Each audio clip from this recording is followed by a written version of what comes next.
مهمة ذكرت ضمن التقرير سعي الجمعية العلمية التاريخية لاقتناء بعض اللوحات المهمة ووضعها ضمن الجمعية كمعرض لأهم الأعمال الفنية. هي خطوة رائدة فعلا في مجال تشجيع الفن التشكيلي، كيف بتشوفها حضرتك؟ هو مو اقتناء، استعارة. وهالاستعارة يعني سبق وشاركنا بها، أعطيناهن لأنه التعاون جميل. حلو. بس كان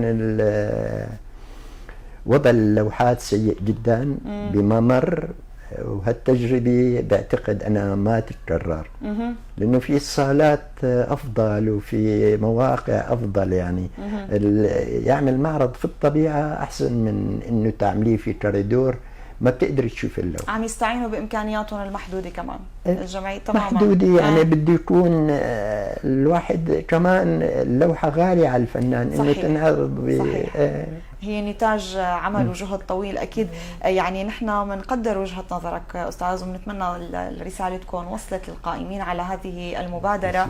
دائما نحن بنعزي الامور للامكانيات المحدودة، يمكن هن حبوا يمكن يشدوا الناس للعودة الى الجمعية العلمية التاريخية، بحبوا يكون في نشاط عندهم. صحيح. ونحن ما بمانع، مو ضد، بس يأمنوا الصالة مثلا يفرغوها، يحطوا الأعمال ممكن تندرس بالقادم من الأيام أكيد. إذا بدنا نوصف اليوم حمص في مجال الفن التشكيلي وأمنياتك للقادم من الأيام لمدينة حمص أكيد بهذا المجال. الحقيقة حمص تمتلك عدد لا بأس فيه من الفنانين والأدباء والشعراء. يعني حمص مركز ثقافي رائع. صحيح. ومن منذ الأزل يعني، فبحب أن يكون في استمرارية وهالجهود الخيرة يعني تدعم هالنشاطات. وحمص لازم نقدم لها الكثير لأنه أعطتنا كثير. حضرتك سبق وذكرت فكرة كتير مهمة، اليوم انتم عم تشتغلوا على الاستمرارية حتى لو اضطريتوا للاقتطاع من قوت يومكم لحتى نستمر ونضل موجودين على أرض الواقع.